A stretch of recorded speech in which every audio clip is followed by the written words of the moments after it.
اردو برائے جماعت نہم۔ السلام علیکم ورحمۃ اللہ وبرکاتہ۔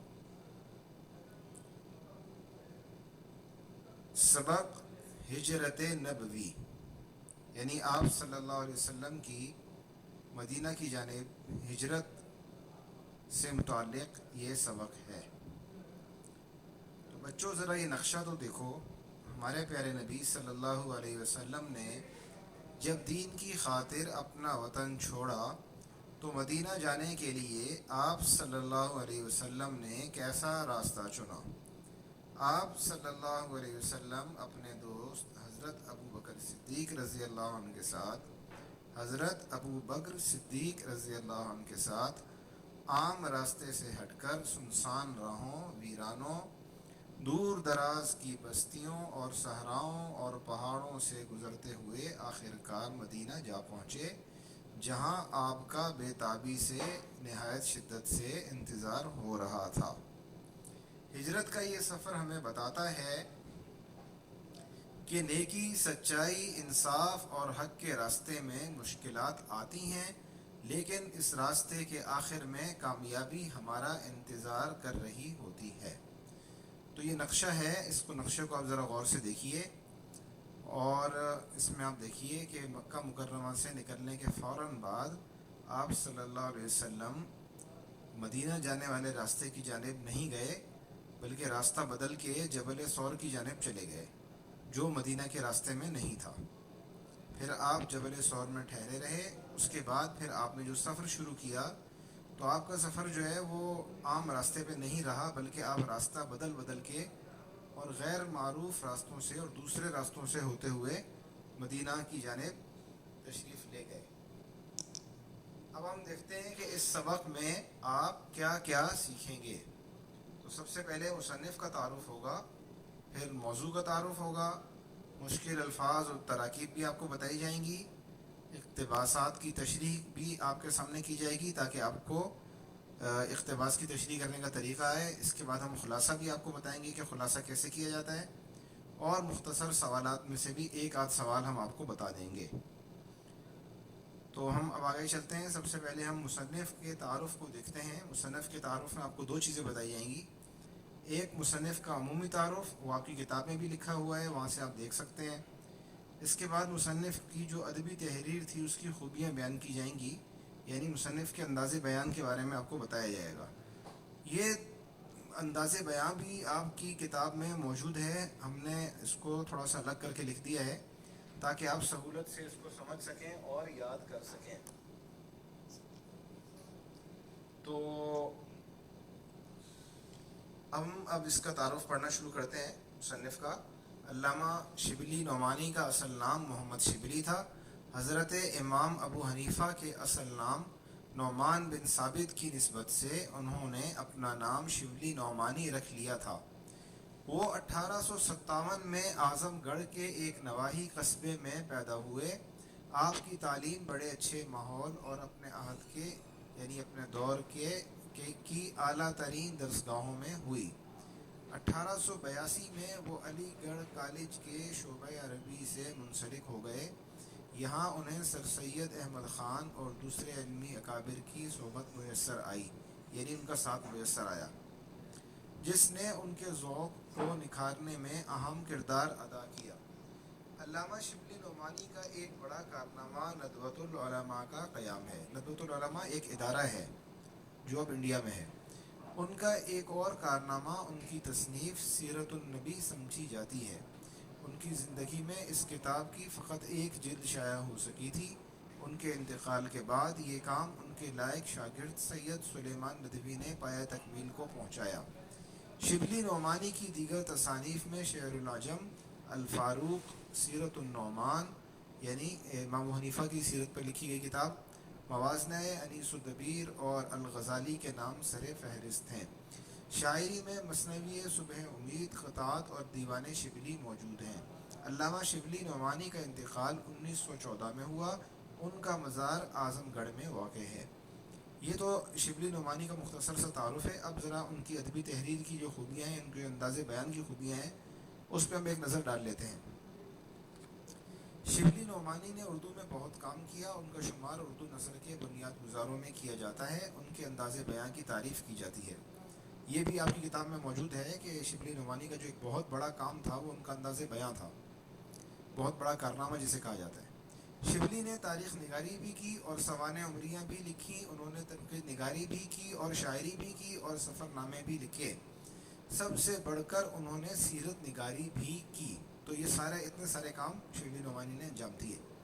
شبلی نعمانی کی عبارت میں فصاحت و بلاغت موجود ہے. فصاحت کا مطلب یہ ہوتا ہے کہ عبارت کا جو ہر لفظ ہے وہ بالکل آسان ہو, عام فہم ہو, عام بول چال کے مطابق ہو, ہر آدمی اس کو سمجھ سکتا ہو. اور بلاغت کا مطلب یہ ہوتا ہے کہ موقع محل کے مطابق ایسی بات کی جائے کہ اس سے زیادہ اچھے انداز میں بات کی جانا ممکن نہ ہو. دلکش ترکیبیں ملتی ہیں, ایجاز و اختصار بھی پایا جاتا ہے, عالمانہ رنگ کے ساتھ ادیبانہ جوش و خروش اور شعر کسی نغمگی بھی نظر آتی ہے. تو یہ ساری ان کی عبارت کی خوبیاں ہیں, اور آپ کی کتاب میں بھی ایک ہی ساتھ بہت ساری ان کی خوبیاں موجود ہیں, وہ بھی آپ یاد کر سکتے ہیں. ان کی عبارت میں فلسفے کی گہرائی بھی ملتی ہے اور جمالیات کی تازگی بھی. وہ پڑھنے والے کی طبیعت میں بھی جوش پیدا کر دیتے ہیں. وہ تاریخی واقعات اور تفصیلات کو اس انداز میں بیان کرتے ہیں کہ پڑھنے والا ان کی تحریر میں کھو کر رہ جاتا ہے اور خود کو تاریخ کا حصہ محسوس کرنے لگتا ہے. اب آپ ان کی تحریر ہجرت مدینہ کا مطالعہ کیجیے. تو یہ موضوع کا تعارف ہے. اس کے اندر سب سے جو پہلا سوال ہے وہ ہے کہ ہجرت کسے کہتے ہیں. تو اب سوال یہ ہے کہ ہجرت کسے کہتے ہیں. تو ہجرت کا لفظی مطلب ایک جگہ سے دوسری جگہ منتقل ہونا ہے. اسلامی اصطلاح میں ہجرت کا مطلب ہے اللہ تعالیٰ کی راہ میں اپنے وطن کو چھوڑ کر کسی دوسری جگہ منتقل ہونا.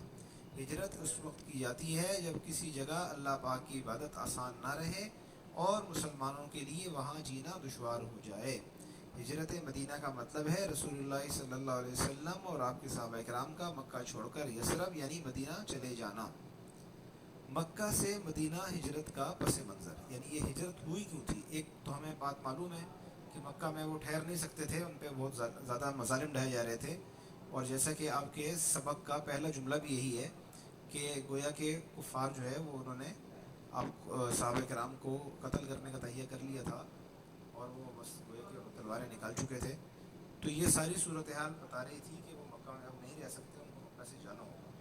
لیکن مدینہ کیوں گئے, تو یہ اب اس کا پس منظر ہے کہ بیعت عقبہ اولا اور بیعت عقبہ ثانیہ کے بعد یثرب کے لوگوں نے وعدے کے مطابق 1 صدی سے جاری جنگیں ختم کروانے کے لیے آپ صلی اللہ علیہ وسلم کو یثرب بلایا. مگر مکہ کے مشرکین آپ صلی اللہ علیہ وآلہ وسلم کی جان مبارک کے درپے ہو گئے. تو آپ صلی اللہ علیہ وسلم نے اب حضرت علی کو اپنے بستر پر سلا دیا, اور آپ خاموشی کے ساتھ اپنے گھر سے نکل کر سب سے پہلے حضرت ابو بکر صدیق رضی اللہ عنہ کے گھر گئے اور اپنا ارادہ ظاہر فرمایا. پھر حضرت ابو بکر کے ساتھ آپ صلی اللہ علیہ وسلم نہایت حکمت عملی کے ساتھ بچتے بچاتے مدینہ منورہ پہنچے. تو اب ہجرت نبی کا مقصد کیا ہوا بھائی؟ آپ نے جان لیا کہ مکہ میں رہتے ہوئے دین کی دعوت دینا اور اللہ کے تعالیٰ کے احکام پر عمل کرنا دشوار تھا. چونکہ یہ کام مکہ میں نہیں ہو سکتا تھا, اس لیے اللہ ہی کے حکم سے آپ صلی اللہ علیہ وسلم نے مکہ کو چھوڑ دیا اور مدینہ تشریف لے گئے تاکہ وہاں جا کر دین کی دعوت کا کام سر انجام دیں اور اللہ کے دین کو پھیلائیں. پیارے بچوں, جب ایک جگہ رہ کر ہم کوئی با مقصد کام نہ کر سکیں تو ہمیں وہ جگہ چھوڑ کر دوسری جگہ چلے جانا چاہیے, کیونکہ اللہ کی زمین اور اس کا فضل بہت وسیع ہے. تو یہ تو ہو گیا ہجرت کا سبق. ہجرت کیوں ہوئی, اس کا مقصد کیا تھا, یہ آپ کو سمجھ میں آ گیا. اب ہم 2 عبارتوں کی تشریح آپ کے سامنے کر دیتے ہیں تاکہ آپ کو اقتباس کی تشریح کرنے کا طریقہ آ جائے. تو اس میں الفاظ معنی بھی ہیں اور تشریح اقتباس بھی ہے. سبق آپ کو پتہ ہے کہ ہجرت مدینہ ہے جس کے مصنف علامہ شبلی نعمانی ہیں. عبارت کیا ہے؟ عبارت ہے اس وقت جب کہ دعوت حق کے مقابلے میں ہر طرف سے تلوار کی چنکاریں سنائی دے رہی تھیں, حافظ عالم نے مسلمانوں کو دارالامن مدینہ کی طرف رخ کرنے کا حکم دیا. لیکن خود وجود اقدس صلی اللہ علیہ وسلم جو ان ستمگاروں کا حقیقی ہدف تھا, اپنے لیے حکم خدا کا منتظر تھا. تو اس میں دیکھیں مشکل الفاظ اور جو تراکیب ہیں، یہ جو مذہبی اصطلاحی الفاظ ہیں، جو بھی ایسی چیزیں ہیں جن کو سمجھنا آپ کے لیے دشوار ہو سکتا تھا، اس کا مطلب ہم نے یہاں پہ لکھ دیا ہے، یہ آپ خود پڑھ سکتے ہیں، اس کا مطلب بتانے کی ضرورت نہیں ہے۔ عبارت میں ادبی خوبیاں جو ہیں وہ کیا کیا ہیں کہ اس میں سیرت کا بیان ہے، اس میں واقعہ نگاری ہے، اس میں تاریخی احوال بیان کیے گئے ہیں، اور اس میں تفصیلی بات کو مختصر انداز میں بیان کیا گیا ہے جس کو ایجاز اور اختصار کہتے ہیں، اور واقعے کو اس کو سبب کے ساتھ بیان کیا ہے۔ یہ ایک فلسفیانہ انداز ہوتا ہے بیان کرنے کا۔ عبارت میں جوش بھی ہے اور ادیبانہ اور شاعرانہ جھلک بھی ہے، فصاحت بھی ہے اور بلاغت بھی ہے، تو یہ ساری اس عبارت کی خوبی ہیں۔ تشریح کیا ہے؟ تشریح بالکل آسان ہے، اب مجھے اس کو پڑھ کے سنانے کی ضرورت نہیں ہے، عبارت میں نے پڑھی ہے، یہ تشریح آپ خود پڑھ لیجیے، یہ آسان ہے، اس میں کچھ بھی مشکل بات نہیں ہے۔ اب ہم آگے چلتے ہیں، یہ تشریح آپ پڑھ لیجیے پہلے آرام سے، اور اس کے بعد پھر ہم اگلے سبق پہ چلے جاتے ہیں، اگلے صفحے پہ چلے جاتے ہیں۔ اگلا صفحہ جو ہے اس میں دیکھیے الفاظ معنی ہیں، تشریح اقتباس ہے، اور یہ بھی ظاہر سی بات ہے کہ اسی سبق کی عبارت ہے تو اسی کا حوالہ دیا جائے گا۔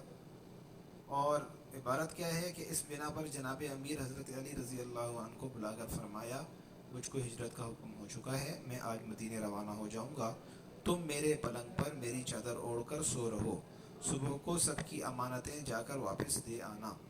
یہ سخت خطرے کا موقع تھا، جناب امیر کو معلوم ہو چکا تھا کہ قریش آپ کے قتل کا ارادہ کر چکے ہیں، اور آج رسول اللہ صلی اللہ علیہ وسلم کا بستر خواب قتل گاہ کی زمین ہے، لیکن فاتح خیبر کے لیے قتل گاہ فرش گل تھا۔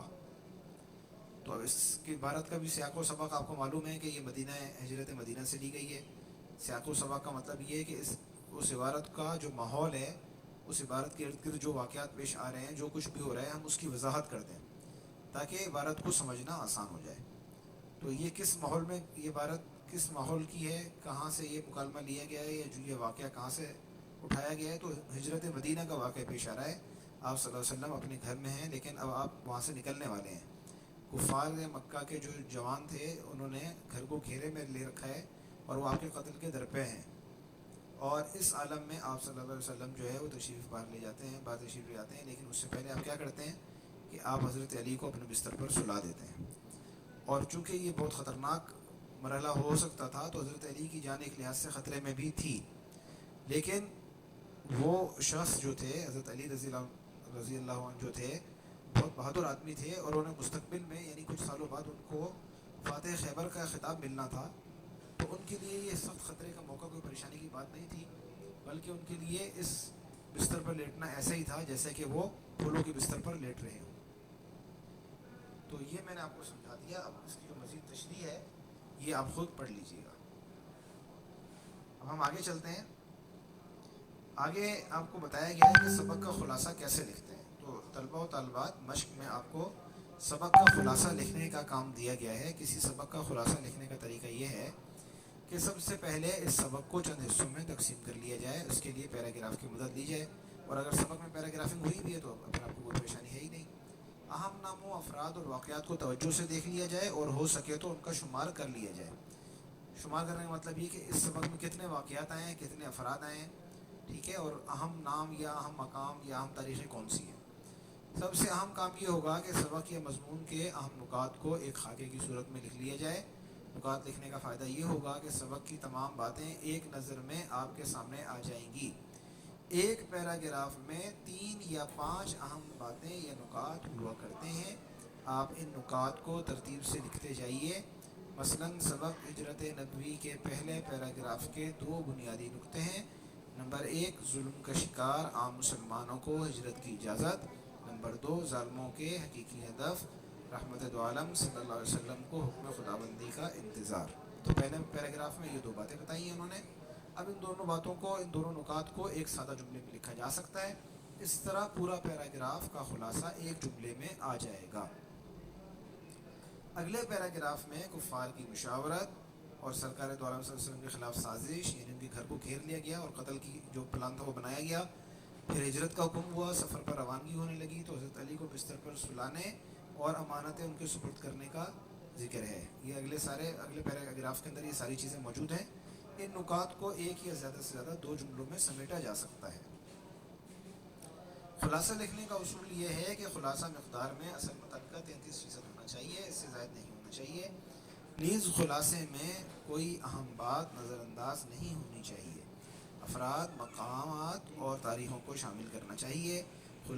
خلاصہ ہمیشہ سادہ الفاظ میں لکھا جاتا ہے، جس سے بسا اوقات سبق، مضمون یا اصل متن کی وضاحت بھی ہو جاتی ہے۔ اور اب اگلے دیکھتے ہیں کہ کیا ہے کہ آپ در ذیل تراکیب کا معنی لکھیں۔ آستانہ مبارک، بوسہ گاہ خلائق، فرش گل گراں بہا، ہمہ تن چشم انتظار۔ تو ان تمام الفاظ کا معنی ہم نے نیچے لکھ دیا ہے۔ یہاں کہیں برابر میں آپ دیکھ رہے ہیں کہ جو شبلی نعمانی نے جو کتابیں لکھی تھیں ان کی بھی یہاں پہ نقل لکھی موجود ہے، ان کی ایک تصویر ہم نے آپ کو لگا دی ہے آپ کی آسانی کے لیے، تاکہ آپ ان کو دیکھ لیں۔ تو اس سبق کو آپ آسان سمجھ لیں گے، امید ہے کہ آپ آسانی سے سمجھ لیں گے، اور جو کچھ باتیں رہ گئی ہیں انشاءاللہ وہ ہم آپ کو بعد میں بتا دیں گے۔ السلام علیکم۔